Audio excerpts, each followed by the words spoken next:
तो नमस्कार दोस्तों इस वीडियो में बात करेंगे केकेआर यानी कि कोलकाता नाइट राइडर्स की। देखेंगे दोस्तों कि अब की बार कितनी है तैयार केकेआर मेगा ऑक्शन के लिए। हालांकि दोस्तों देखा जाए तो कहीं ना कहीं मेगा ऑक्शन से पहले केकेआर की टीम अपने 6 खिलाड़ियों को रिटेन कर चुकी है। और दोस्तों ये 6 वो खिलाड़ी हैं जो कि केकेआर की प्लेइंग 11 में पहली पसंद रखते हैं। ऐसे में दोस्तों कहीं ना कहीं देखा जाए तो अपने कोर को तैयार करने के लिए 5 और खिलाड़ियों की जरूरत है, वो खिलाड़ी जो कि प्लेइंग 11 को मजबूत महामजबूत बना पाए। ऐसे में भाइयों इस वीडियो में हम देखेंगे कि केकेआर की टीम मेगा ऑक्शन में कौन कौन से खिलाड़ियों को टारगेट करती हुई नजर आ सकती है, क्योंकि दोस्तों केकेआर के पास अब ज्यादा पैसे भी नहीं बचे हैं, मात्र 51 करोड़ रुपए हैं। और दोस्तों 51 करोड़ रुपए के साथ केकेआर की टीम मेगा ऑक्शन में कौन कौन से खिलाड़ियों को टारगेट करेगी, इस वीडियो में हम जानेंगे। ऐसे में भाइयों केकेआर के फैंस ये वीडियो आपके लिए काफी इंटरेस्टिंग हो जाती है, इस वीडियो को आप पूरा कंप्लीट देखते रहिए। चलिए without wasting any time video शुरू करते हैं। तो भैया सबसे पहले हम बात कर लेते हैं उन 6 खिलाड़ियों की जिनको कि केकेआर की टीम रिटेन की है, और देखते हैं कि ये 6 खिलाड़ी कौन कौन से स्लॉट को फिलअप करते हुए नजर आ रहे हैं। तो भैया सबसे पहले बात कर लेते हैं सुनील नारायण की। तो सुनील नारायण कहीं ना कहीं ओपनिंग करते हैं, तो पहला नंबर यहीं पे बुक कर लेते हैं। उसके अलावा दोस्तों 2 नंबर 3 नंबर और 4 नंबर पूरी तरह से खाली है, यानी कि टॉप ऑर्डर को भरने की जरूरत है। और उसके अलावा दोस्तों 5 नंबर 6 नंबर और 7 नंबर पूरी तरह से फिलअप है, जहां पे रिंकू सिंह खेलेंगे, अंदर रसल खेलेंगे, रमनदीप सिंह खेलेंगे। तो ऐसे में भैया 7 नंबर पूरी तरह से फिलअप है। उसके अलावा दोस्तों 8 नंबर पे कहीं ना कहीं मिचेल स्टार्क खेलते थे, तो वो जगह अभी खाली है। उसके अलावा 9 नंबर पे आप देखेंगे तो वरुण चक्रवर्ती आ जाएंगे, 10 नंबर पे हर्षित राणा आ जाएंगे, ये दोनों खिलाड़ी रिटेन हैं। और उसके अलावा दोस्तों 11 नंबर अभी भी भरने की जरूरत है।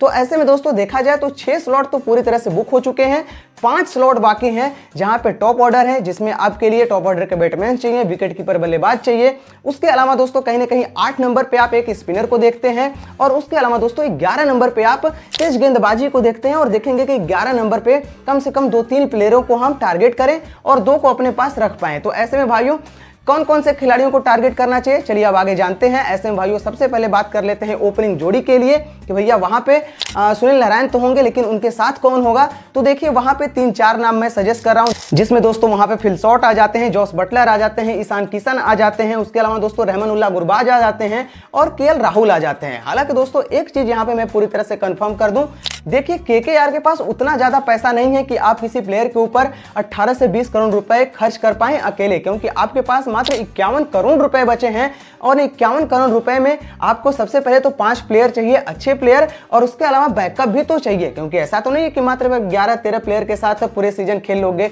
आपके लिए कम से कम 20 प्लेयर 22 प्लेयर चाहिए, तो ज्यादा आपके पास पैसे नहीं है। ऐसे में मेरे को लगता है कि कहीं ना कहीं फिल शॉट और जॉस बटलर के पीछे इस टीम को भागना ही नहीं चाहिए, क्योंकि शायद ये नहीं मिल पाए, 10-12 करोड़ में तो नहीं मिल पाएंगे, जब भी जाएंगे 15 से 16 या 17 करोड़ तक जा पाएंगे। ऐसे में दोस्तों फिर बचते हैं ईशान किशन, रहमानुल्लाह गुरबाज, और उसके अलावा दोस्तों केएल राहुल, और केएल राहुल को भी ये टीम नहीं पाएगी, मेरा ऐसा पर्सनल मानना है। तो ऐसे में ईशान किशन और रहमानुल्लाह गुरबाज बचते हैं। और दोस्तों ऐसे में मेरा पर्सनल मानना है कि यदि रहमानुल्लाह गुरबाज इस टीम के लिए 9 से 10 करोड़ 8 करोड़ में मिल जाते हैं तो उनको अपने साथ रखना चाहिए। और उसके अलावा यदि 15 करोड़ से नीचे चाहे जॉस बटलर मिल जाते हैं, चाहे फिल शॉट मिल जाते हैं, तब तो रखना चाहिए, और नहीं तो फिर उनके पीछे ऑल आउट भागने की जरूरत नहीं है, क्योंकि आपके पास उतना ज्यादा पर्स नहीं है। हालांकि दोस्तों ये 5 खिलाड़ी मैं बता रहा हूं, ये सभी विकेट कीपर बल्लेबाज है, विकेट कीपर चाहिए भी केकेआर टीम को।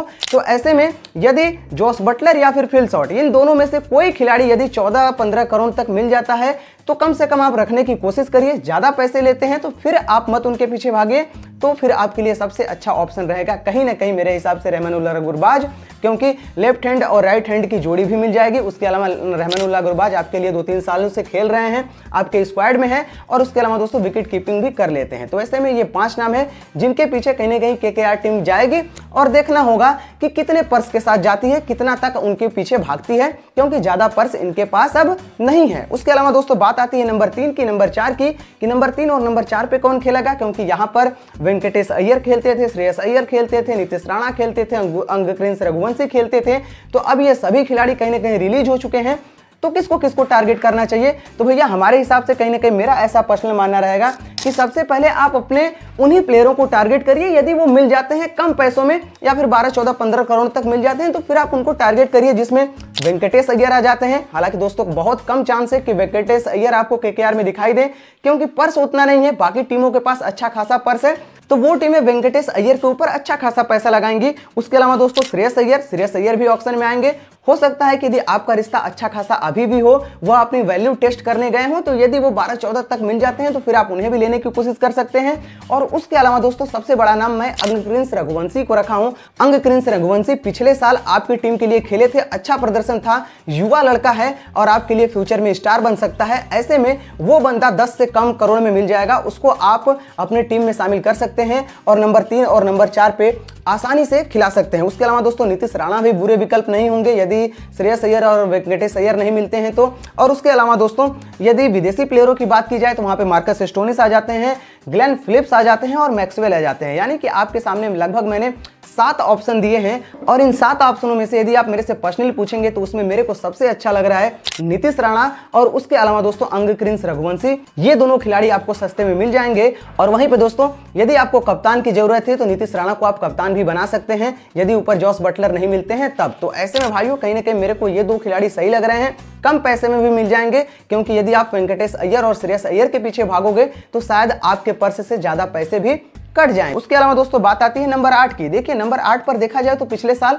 मिचेल स्टार्क खेल रहे थे, लेकिन नंबर 8 पे मैं अभी स्पिनर को देखना चाहता हूं। मेरा मानना है कि नंबर 8 पे आप एक स्पिनर को आप टारगेट करिए और उसके बाद नंबर 11 पर जब जाइए तो वहां पे 2-3 प्रेशर को टारगेट करिए, 2-3 प्रेशर को लाइए। ऐसे में नंबर 8 पे मैं वाशिंगटन सुंदर को रखा हूं, रवि अश्विन को रखा हूं, मिचेल सेंटनर को रखा हूं और वनिंदु हसरंगा को रखा हूं और उन खिलाड़ियों को रखा हूं जो कि आपके लिए स्पिन भी करके दे देंगे और उसके अलावा दोस्तों नीचे से बल्लेबाजी भी करके दे देंगे। ऐसे में नंबर 8 पे मैं ये 4 खिलाड़ियों को रखा हूं। यदि कम बजट में कोई मिल जाता है, जैसे वनिंदु हसरंगा मिल जाते हैं, मिचेल सेंटनर मिल जाते हैं, तो फिर आपको अपने टीम में शामिल कर लेना चाहिए। और वहीं पे दोस्तों यदि आप रवि अश्विन और वाशिंगटन सुंदर के पीछे भागेंगे तो हो सकता है कि ज्यादा पैसा देना पड़ जाए। हालांकि दोस्तों वहां पे ऑक्शन में देखने वाली बात होगी क्या होगा, लेकिन टारगेट पर इन प्लेयरों को भी रखना चाहिए। उसके अलावा दोस्तों बात आती है नंबर 11 की। नंबर 11 पे हमें तेज गेंदबाजी चाहिए। उसमें दोस्तों कहीं ना कहीं विदेशी तेज गेंदबाज सबसे पहले चाहिए, जिसमें दोस्तों मिचेल स्टार्क को रखा हूं, जोफ्रा आर्चर को रखा हूं, जॉस हेजलवुड को रखा हूं और उसके अलावा दोस्तों ट्रेंट बोल्ट को रखा हूं। और दोस्तों मेरा ऐसा पर्सनल मानना है कि कहीं ना कहीं केकेआर की टीम एक बार फिर से मिचेल स्टार्क के पीछे जाएगी। और ये भी मैं यहीं पे कंफर्म कर दे रहा हूं कि देखिए मिचेल स्टार्क अब की बार वो 25 करोड़ में नहीं बिकने वाले। ये मेगा ऑक्शन है, मिनी ऑक्शन नहीं है। तो यदि 14 से 15 करोड़ तक मिचेल स्टार्क के पीछे ये टीम भागती है और अपनी टीम में शामिल कर लेती है तो सही होगा। अन्यथा यदि ज्यादा पैसा होता है तो फिर आप उनके पीछे मत भागिए। फिर आपके पास जोफ्रा आर्चर हो जाएंगे, जॉस हेजलवुड हो जाएंगे, ट्रेंट बोल्ट हो जाएंगे। और उसके अलावा दोस्तों यदि ये खिलाड़ी नहीं भी मिलते हैं तो फिर मुशफिकुर रहमान वगैरह वगैरह खिलाड़ी आपके सामने होंगे, तो उन खिलाड़ियों को भी आप टारगेट कर सकते हैं, क्योंकि मामला यहीं पे फंस जा रहा है कि मात्र आपके पास 51 करोड़ रुपए हैं। उसके अलावा दोस्तों यदि इंडियन पेसर की बात की जाए तो वहां पे वैभव अरोड़ा को आप टारगेट कर सकते हैं, मोहम्मद शमी को कर सकते हैं, मोहम्मद सिराज को कर सकते हैं। उसके अलावा दोस्तों टी नटराजन को भी कर सकते हैं और उसके अलावा दोस्तों कहीं ना कहीं यश ठाकुर को भी कर सकते हैं। ये कुल 5-6 ऐसे भारतीय पेसर हैं जिन्हें आप टारगेट कर सकते हैं। और यदि वो भी 12, 14, 15 करोड़ तक मिल जाएं, 1-2 कोई, तो फिर आप उन्हें भी अपनी टीम में शामिल कर सकते हैं। यानी कि दोस्तों मेरे कहने का मतलब सिंपल सा इतना है कि देखिए आपके पास मात्र 51 करोड़ है और आप 51 करोड़ में वैसे प्लेयर नहीं ले सकते कि किसी के ऊपर 20 करोड़ खर्च कर दिए, किसी के ऊपर 18 करोड़ खर्च कर दिए। तो यदि आप ऐसा कुछ करोगे तो फिर आप फंस जाओगे। ऐसे में आपको कंडीशन वाइज चलना है, आपको थोड़ा सा टारगेट करना है 4-5 प्लेयरों को और उसमें से जो कम दाम में मिल जाए उसको आपको रखना है। और आपको ऐसा नहीं करना है कि मिचेल स्टार्क को चलिए 20 करोड़ दे देते हैं, 18 करोड़ दे देते हैं, ऐसा आपको नहीं करना है। और वही काम आपके लिए ओपनर के लिए भी नहीं करना है कि चलो मेरे को जॉस बटलर चाहिए तो 18-19 दे देते हैं, या फिर फिल शॉर्ट चाहिए तो 18-19 दे देते हैं, क्योंकि बाकी टीमों के पास पैसा है तो वो देखिए 18-19 करोड़ लगाएंगी। जैसे में कि आरसीबी के पास, पंजाब के पास, उसके अलावा दोस्तों लखनऊ सुपर जायंट्स के पास, इनके पास पैसा है, इनको ओपनर की जरूरत भी है। तो ऐसे में ये टीमें पैसे ज्यादा लगा सकती हैं। और वैसे में आपको स्ट्रेटेजी वाइज चलना है, दिमाग वाइज चलना है, दिमाग लगाना है कि आखिरकार कौन कौन से प्लेयरों को टारगेट करें, थोड़ा सा ज्यादा प्लेयरों को टारगेट करें और उसमें से जो कम पैसों में मिल जाए हम उन्हें अपने टीम में लेने की कोशिश करें। और उसके अलावा आपके पास 6 खिलाड़ी तो ऐसे ऑलरेडी पड़े हैं जो कि आपकी प्लेइंग 11 में पहले पसंद है। तो भैया हमारे हिसाब से इन खिलाड़ियों को टारगेट करना चाहिए। और ऐसे में दोस्तों इन खिलाड़ियों को टारगेट करने के बाद यदि आप प्लेइंग 11 बनाने की कोशिश करते हैं, वो प्लेइंग 11 बनाते हैं जिसकी संभावना है कि केकेआर की टीम आसानी से इन खिलाड़ियों को अपने प्लेइंग 11 में शामिल कर लेगी, अपने स्क्वाड में शामिल कर लेगी। ऐसे में प्लेइंग 11 बनाने की कोशिश करते हैं तो भैया हमारे हिसाब से सुनील नारायण के साथ फिल शॉर्ट या फिर जॉस बटलर को आप ओपनिंग कराइए। यदि ये 14-15 करोड़ रुपए में मिल जाते हैं तो, नहीं तो फिर आप रहमानुल्लाह गुरबाज के साथ चले जाइए, आपके लिए यह सही होगा। उसके अलावा दोस्तों 3 नंबर पे मैं अंगक्रिंस रघुवंशी को रखा हूं, क्योंकि पिछले साल बंदा काफी अच्छा खेला था, आपके लिए फ्यूचर का स्टार हो सकता है, उस तरह की खेलने की क्षमता है। तो ऐसे में मैं 3 नंबर पे अंग्रिंस रघुवंशी को रखा हूँ, 8-10 करोड़ में आपके लिए मिल जाएंगे, अच्छा हो जाएगा। उसके अलावा दोस्तों नंबर 4 पे मैं नीतीश राणा को रखा हूँ, और यदि जॉस बटलर या फिर फिल शॉर्ट नहीं मिलते हैं तो फिर मैं नीतीश राणा को एज ए कैप्टन देख रहा हूं। मैं क्लियर यहीं पे कर दे रहा हूं, क्योंकि देखिए 2023 में कहीं ना कहीं वह कप्तानी किए थे, तो ऐसे में नीतीश राणा के ऊपर आप भरोसा जता सकते हैं। तो नंबर 4 पे मैं नीतीश राणा को रख रहा हूं एज ए कैप्टन। उसके अलावा दोस्तों नंबर 5, नंबर 6, नंबर 7 आपके लिए पूरी तरह से फिलअप है। और उसके अलावा दोस्तों कहीं ना कहीं नंबर 8 पे मैं देखेंगे आप किसको खिलाते हैं। आप स्पिनर को खिलाना है तो वहां पे आप यदि आपके स्क्वाड में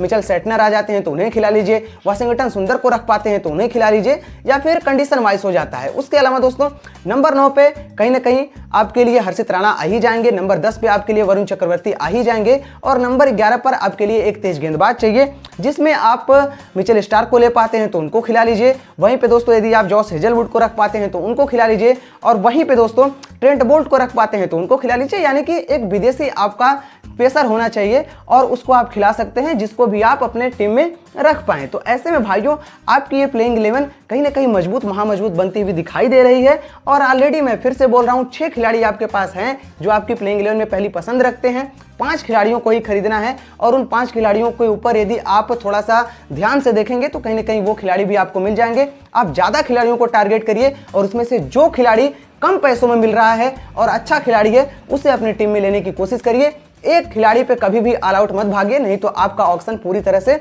खराब चला जाएगा, ऐसा मेरा पर्सनल मानना है। तो ऐसे में भाइयों इस हिसाब से कहीं ना कहीं केकेआर के कुछ प्लेइंग 11 बन रही है जो कि हमारे हिसाब से बेस्ट प्लेइंग 11 है। वैसे भाइयों केकेआर के फैंस आप लोग कमेंट बॉक्स में लिख कर ये बताइएगा कि आप कौन कौन से खिलाड़ियों को टारगेट करना चाहते हैं, आपकी प्लेइंग 11 कैसी होगी, कमेंट बॉक्स में लिखकर अपना फीडबैक जरूर दीजिएगा। चलिए भाइयों मिलते हैं नेक्स्ट वीडियो में किसी और वीडियो के साथ। यहाँ तक वीडियो देखने के लिए दिल से धन्यवाद।